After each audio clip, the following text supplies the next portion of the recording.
क्या हुआ, कब हुआ, क्यों हुआ, कैसे हुआ। दिन भर आप ऐसी 100 बात सुनते हैं, लेकिन 100 बात की एक बात यह है कि सवाल उछालने से जिम्मेदारी खत्म नहीं होती। जब घड़ी इशारा करे 9 बजे रात का, वक्त 100 बात की एक बात का। किशोर अजवाणी के साथ IBN 7 पर।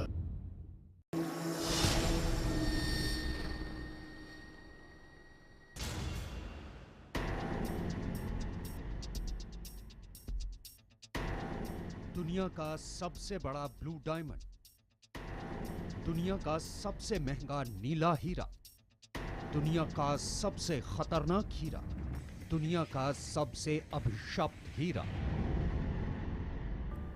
अंग्रेजी में एक कहावत है, डायमंड्स आर फॉरएवर। आज हम आपको हिंदुस्तान के उन चुनिंदा हीरो की कहानियां दिखाने जा रहे हैं जिन्हें चुराने या फिर ताकत के बलबूते पर हासिल करने के लिए साजिश रची गई। इतना ही नहीं, इन हीरो को जिस किसी ने भी हाथ लगाया वो इसके अभिशाप से बच नहीं पाए। हीरे जवाहरात हमेशा से ही राजा महाराजाओं के सर के ताज की शान रहे हैं और शायद इसीलिए इन बेशकीमती पत्थरों पर हमेशा से ही चोरों की नजर भी रही है।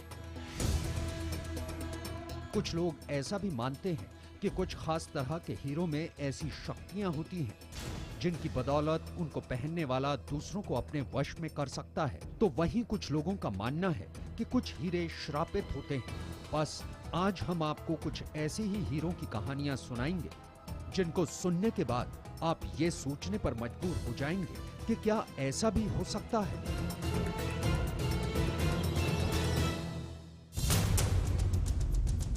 ऐसा माना जाता है कि हीरो की खोज हिंदुस्तान में ही हुई थी और 17वीं शताब्दी में आंध्र प्रदेश के कोल्लूर में हीरों की खदानें हुआ करती थी।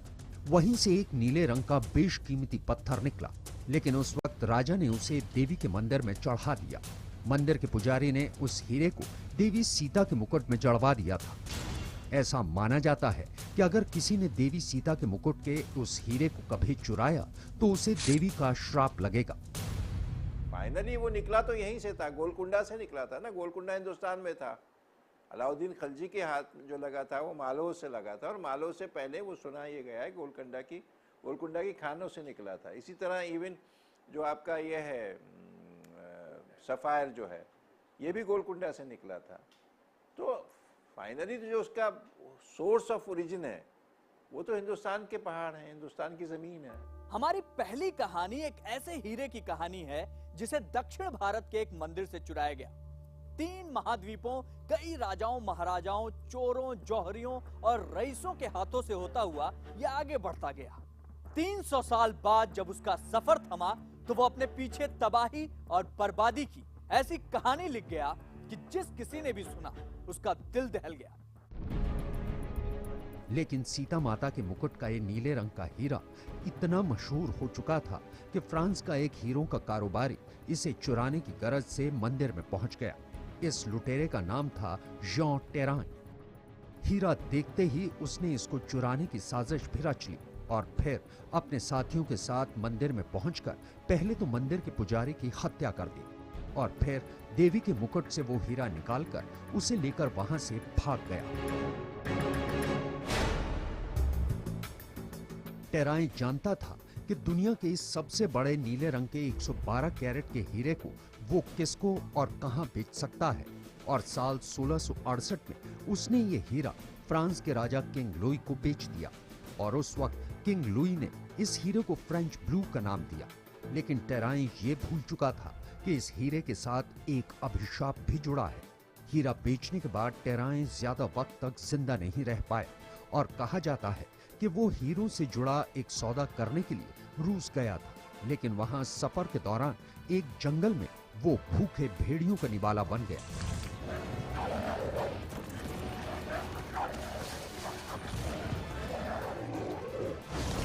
यानी इस हीरे से जुड़ा अभिशाप सच हो रहा था।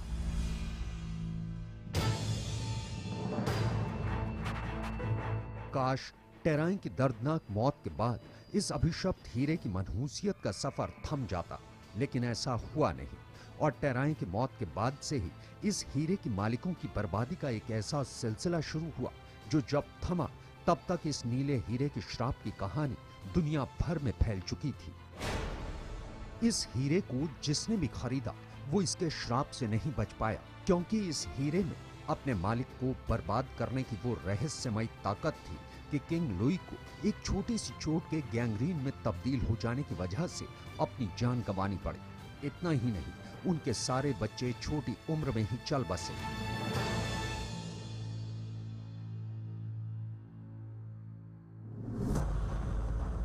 इसके बाद यह हीरा निकोलस फोके के पास आया, लेकिन उसने भी वही गलती की जो उससे पहले राजा ने की थी, और वो गलती थी इस हीरे को पहनने की। राजा ने उसे देश निकाला दे दिया और वो अपनी सरजमी से दूर एक जेल की काल कोठड़ी में तड़प तड़प कर मरा।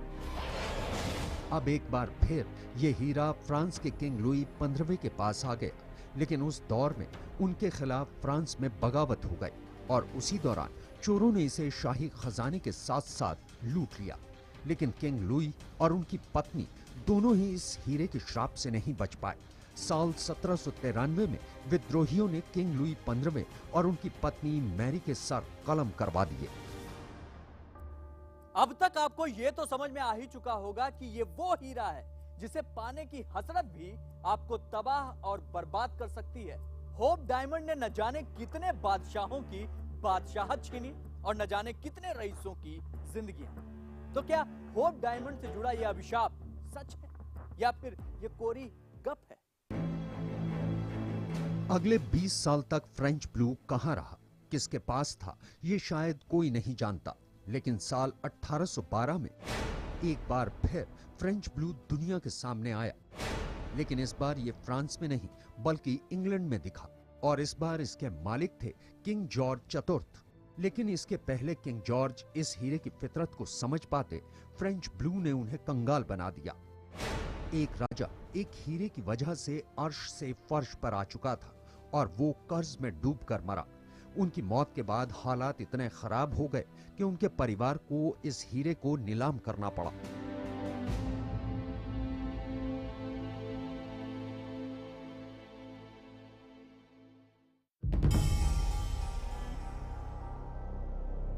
इसके बाद फ्रेंच ब्लू को दुनिया के कई रईसों और दौलतमंदों ने खरीदा।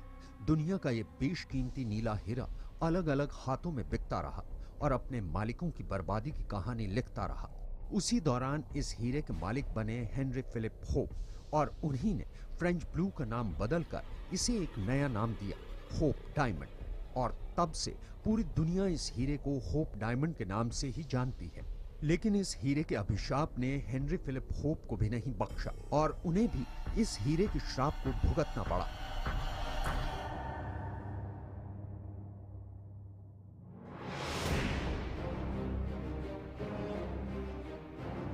दरअसल हेनरी एक बैंकिंग फर्म चलाते थे, लेकिन जिस दिन से उन्होंने इस हीरे को खरीदा उनका बिजनेस घाटे में जाने लगा और नौबत यहां तक आ गई कि जल्द ही वो दिवालिया हो गए और उन्हें अपनी फर्म बंद करनी पड़ी।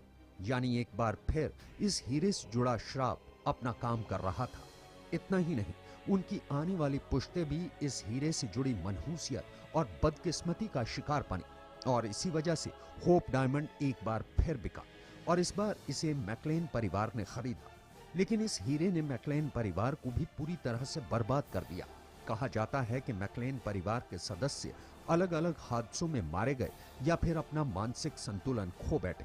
इसके बाद मैक्लेन परिवार ने इस हीरे से निजात पाने का फैसला किया और 19वीं शताब्दी में साल 1949 में एक जौहरी हैरी विंस्टन को बेच दिया।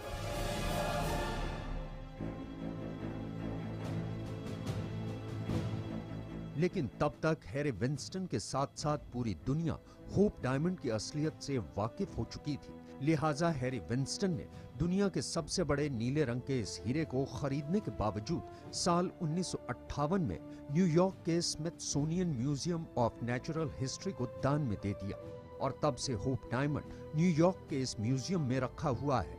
जिस दिन से होप डायमंड को स्मिथसोनियन म्यूजियम में रखा गया है, उसी दिन से यानी 305 साल बाद होप डायमंड से जुड़ी तबाही और बर्बादी का सिलसिला भी थम गया।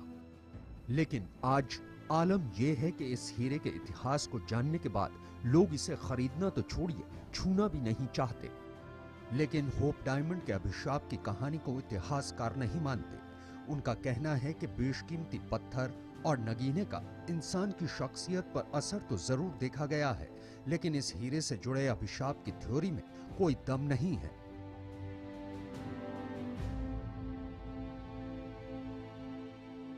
हालांकि मैं ये नहीं कह रहा हूँ, पत्थर की अपनी तासीर होती है और वो उसका ताल्लुक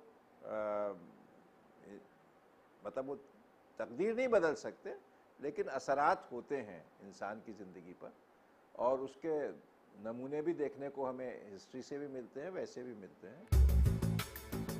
लेकिन कमाल की बात यह है कि आज इस हीरे की कीमत 12 अरब रुपए आंकी गई है, लेकिन पूरी दुनिया में कोई भी शख्स इसे खरीदना नहीं चाहता। होप डायमंड के सफर की कहानी तो आपने देख ली। चलिए एक और खूबसूरत नगीने का किस्सा आपको दिखाते हैं, जिसे देखकर आप यकीनन ये सोचने के लिए मजबूर हो जाएंगे कि क्या वाकई खूबसूरत पत्थरों में किसी को भी तबाह और बर्बाद करने की ताकत होती है? क्या एक चमकता नगीना किसी भी इंसान की मौत का सबब बन सकता है?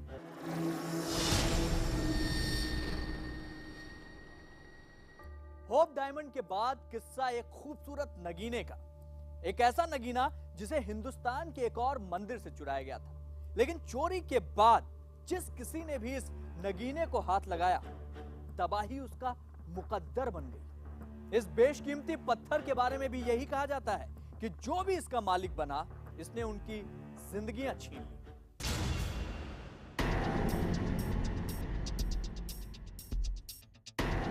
वो एक बेशकीमती पत्थर है। उस नगीने को इंद्रदेव के मंदिर से लूटा गया। उस पत्थर से जुड़ा है एक अभिशाप, अभिशाप मौत का। साल 1857 ये वो दौर और साल था जिस वक्त पहली बार गुलाम हिंदुस्तान में आजादी का अलग जगह था। मेरठ छावनी में मंगल पांडे ने ब्रिटिश सेना से लोहा लेकर पूरे देश में एक नई जान फूंक दी थी।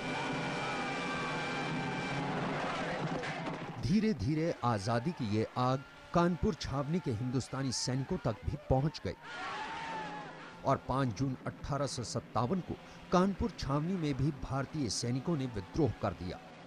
छावनी पर कब्जा करने के बाद उन्होंने दिल्ली की तरफ कूच कर दिया। लेकिन 16 जुलाई 1857 को ईस्ट इंडिया कंपनी ने कानपुर पर दोबारा कब्जा करने के लिए एक बड़ी फौज को भेजा और कुछ ही घंटों में अंग्रेज फौज ने कानपुर शहर पर कब्जा कर लिया था। इसके बाद शुरू हुआ विद्रोही सैनिकों का कत्लेआम और कानपुर शहर में लूटपाट का दौर।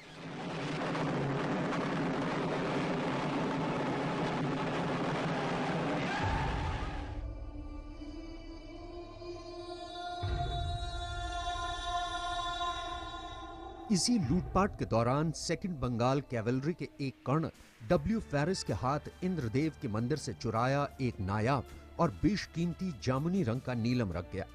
लेकिन उस वक्त वो नहीं जानता था कि जिस जामुनी नीलम को लूटने के बाद वो इतना इतरा रहा था, दरअसल वो एक दिन उसे कंगाल बनाकर मौत की दहलीज पर पहुंचा देगा। और जब कर्नल फेरिस वापस इंग्लैंड गया तो वो अभिशाप्त नीलम भी अपने साथ लेता गया। और जैसे ही वो अपने देश पहुंचा, कर्नल फेरिस और उसके परिवार के बुरे दिन शुरू हो गए।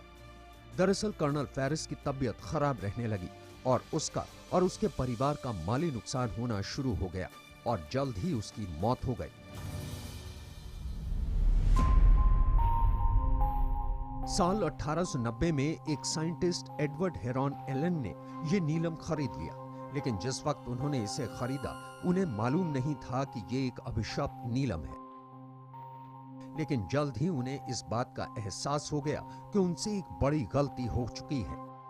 एक बार फिर ये नीलम एडवर्ड के पास वापस पहुंच चुका था, लेकिन इस बार उन्होंने इसे अपने पास रखने के बजाय उनके घर के पास एक नहर में फेंक दिया। लेकिन कमाल देखिए, ठीक 3 महीने बाद एक तैराक ने उन्हें ये नीलम वापस लाकर दे दिया। तब तक एडवर्ड को इस नीलम की मनहूसियत के बारे में पूरी तरह से यकीन हो चुका था, लिहाजा उन्होंने इसे अपने पास न रखकर इसे 7 बक्सों में बंद कर अपने बैंक के लॉकर में रखवा दिया था। साल 1943 में एडवर्ड की मौत के बाद जब उनकी वसीयत पढ़ी गई तो उसमें लिखी उनकी आखिरी ख्वाहिश के मुताबिक उनकी बेटी ने इस खूनी नीलम को ब्रिटेन के नेचुरल हिस्ट्री म्यूजियम को दान में दे दिया। एडवर्ड के परिवार के मुताबिक उन्होंने इस अभिशप्त नीलम के बारे में एक चेतावनी लिख छोड़ी थी कि जो कोई भी इस बक्से को खोलेगा वो इस हिदायत को पढ़ ले और फिर उसके दिल में जो आए वो इस नीलम के साथ करे।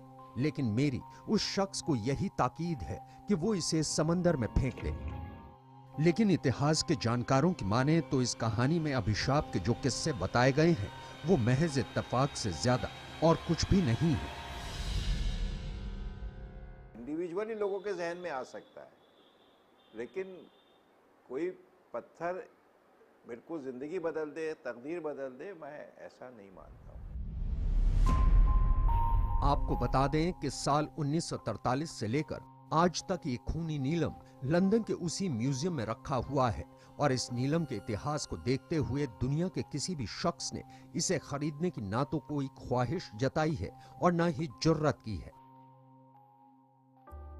एक और बेशकीमती नगीना जिसे हिंदुस्तान की सरजमी से चुराया गया, लेकिन इसका अंजाम हर उस शख्स को भुगतना पड़ा जिसने इस खूबसूरत खूनी नीलम को खरीदा।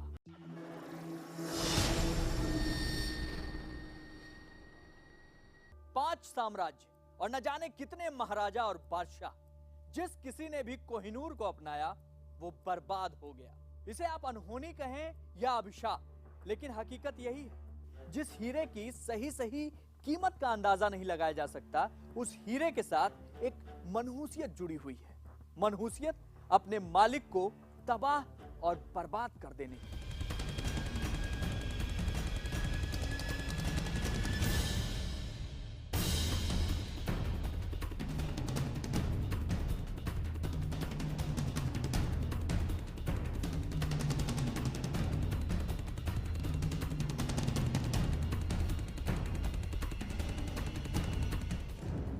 कोहिनूर, वो बेशकीमती हीरा जिसकी एक झलक पाने के लिए लोग तरसते हैं। कोहिनूर, वो बेशकीमती हीरा जिसको हासिल करने के लिए न जाने कितने ही सल्तनतें, कितने ही राजा महाराजा कुर्बान हो गए। युग बदले, दौर बदला और सत्ताएं बदल गई, लेकिन अगर कुछ नहीं बदला तो वो है जगमगाता चमकता कोहिनूर। कहते हैं ये जिसकी जिंदगी में आया उसकी जिंदगी को रोशन कर दिया, लेकिन ये बात यहीं तक महदूद रहती तो क्या बात थी, क्योंकि बहुत कम लोग जानते हैं कि कोहिनूर के साथ भी एक अभिशाप जुड़ा है। जी हां, ये सच है कि पूरे जहां की मिल्कियत बख्शने का मादा रखने वाले इस हीरे ने अगर राजा को शहंशाह बनाया तो उसे फकीर भी बना दिया, राजगद्दी दी तो एक दर्दनाक मौत भी दी। कोहिनूर का ये एक ऐसा राज है जिसे ब्रिटेन तक जानता है, मानता है, उससे डरता है और इतना डरता है कि उसे आज तक ब्रिटिश साम्राज्य के किसी भी राजा ने नहीं पहना है, बल्कि कोहिनूर को हमेशा वहां की महारानी के ताज में ही देखा गया। आखिर क्या है कोहिनूर हीरे की कहानी? आखिर क्या है कोहिनूर का कर्ज? आखिर कोहिनूर से जुड़ा वो अभिशाप है क्या? वैसे आपको बता दें कि कोहिनूर को हमेशा से कोहिनूर के नाम से नहीं जाना जाता है।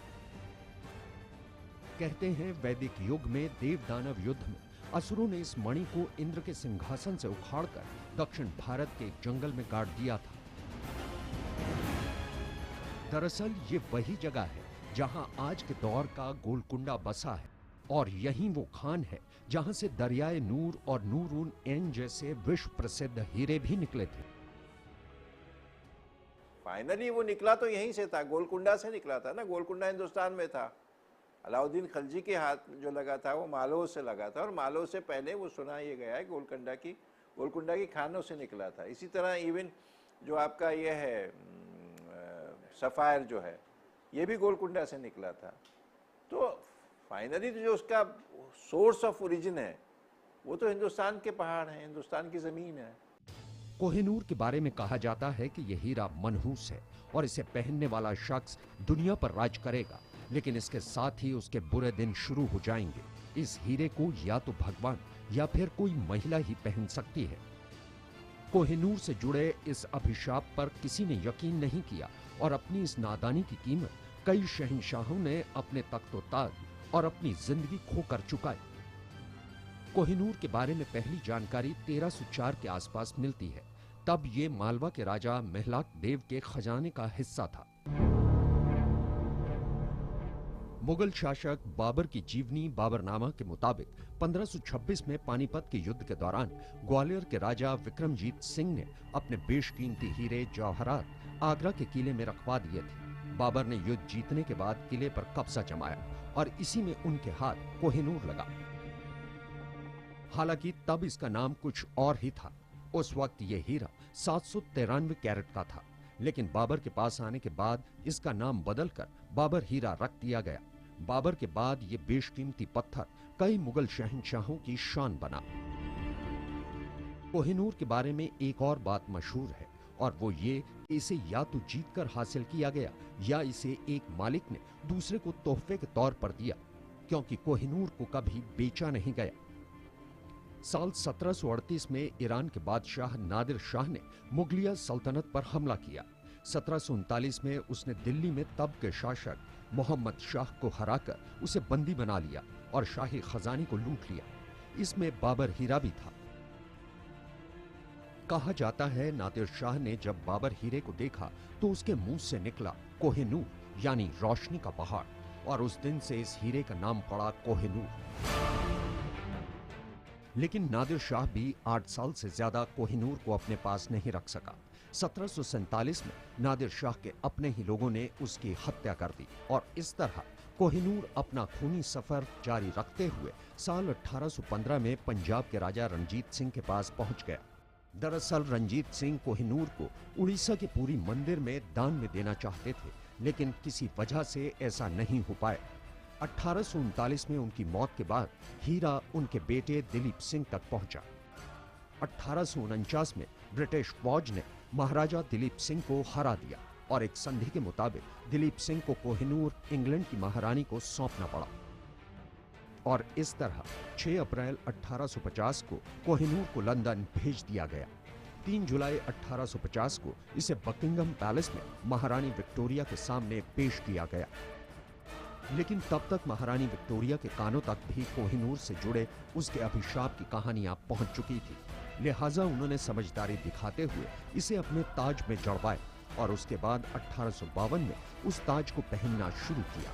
लेकिन इसके साथ ही उन्होंने एक वसीयत भी बनाई कि जिस ताज में कोहिनूर जड़ा है वो हमेशा रानी के सर पर होगा, ना कि ब्रिटेन का कोई राजा इसे पहनेगा।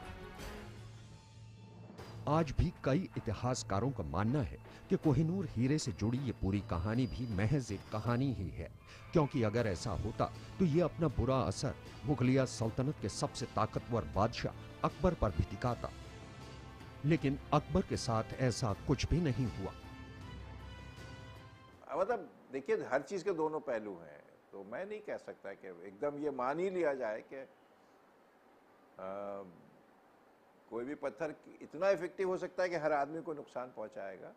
कुछ के लिए वो खुशकिस्मत भी हुआ है। अकबर के लिए तो बहुत खुशकिस्मत था, 50 साल रूल किया है उसने। लेकिन कोहिनूर के अभिशाप की बात मानने वालों का कहना है कि करीब 800 साल गुजर जाने के बाद भी कोहिनूर का अभिशाप जारी है, चाहे इस हीरे से जुड़े अभिशाप को कोई माने या नहीं। तो ये थी कोहिनूर और उससे जुड़े अभिशाप की कहानी।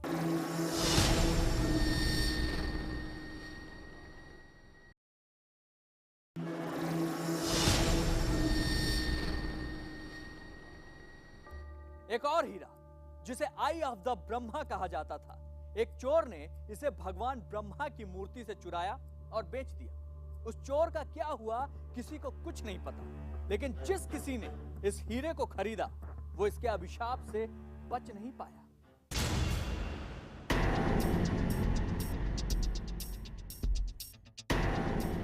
एक नायाब हीरा जिसे एक मंदिर से चुराया गया।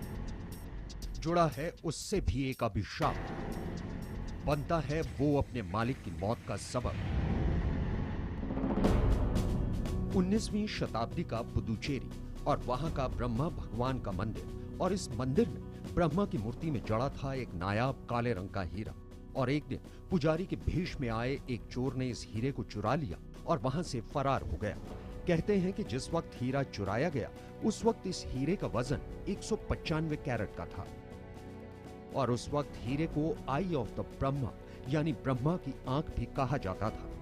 फिर ना जाने कैसे कुछ वक्त बाद ये हीरा अमेरिका में दिखा, एक हीरा कारोबारी JW पेरिस के पास। लेकिन जैसे ही काले रंग का ये हीरा पेरिस के पास आया, उसने इसका एक खरीदार ढूंढकर इस हीरे को बेच दिया।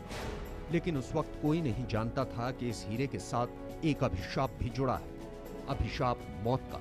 उधर अमेरिका के मैनहट्टन शहर में 7 अप्रैल 1932 को JW पेरिस एक गगनचुंबी इमारत के सबसे ऊपरी माले पर गया और फिर वहां से कूदकर आत्महत्या कर ली। सूत्रों के मुताबिक पेरिस ने कारोबार में घाटे की वजह से खुदकुशी की थी।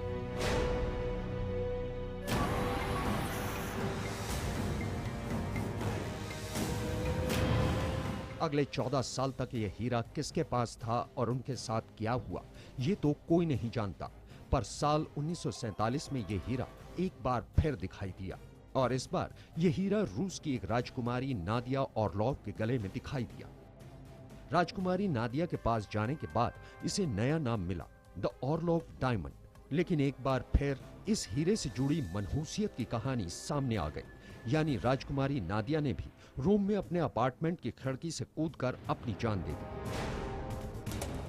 जैसे ही प्रिंसेस नादिया की खुदकुशी की खबर सामने आई, उसके साथ ही एक और हकीकत ने दुनिया भर के लोगों को हैरान कर दिया।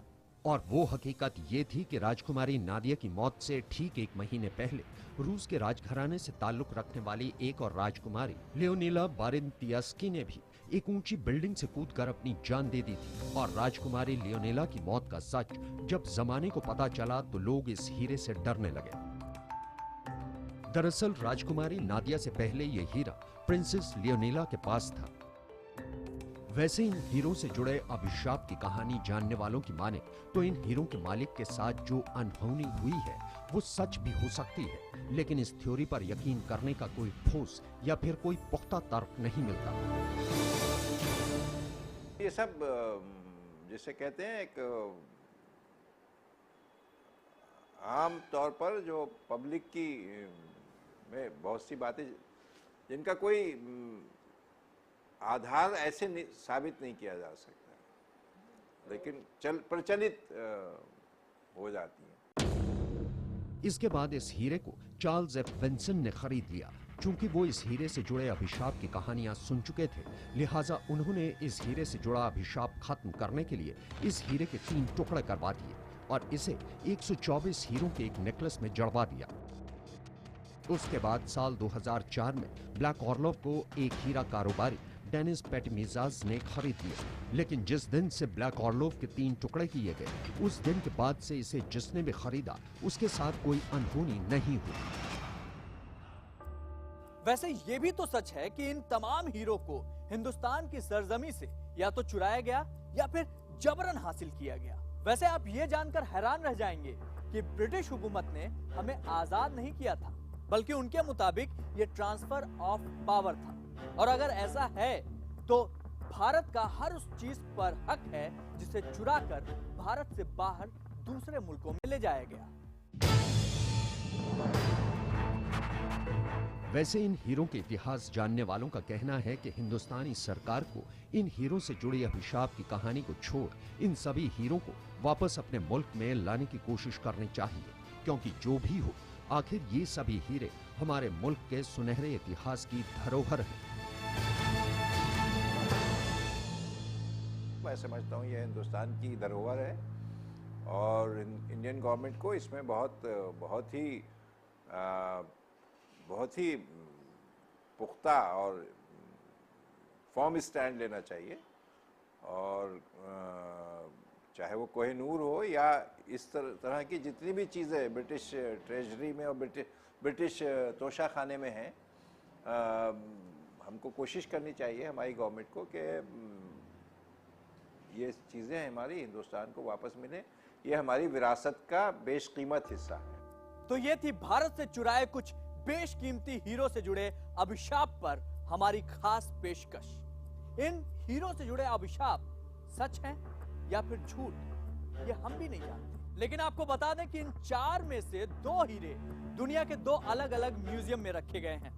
एक हीरे के 3 टुकड़े किए जा चुके हैं और एक हीरा ब्रिटेन की महारानी के ताज की शान है। तो हमारी इस खास पेशकश में बस इतना ही।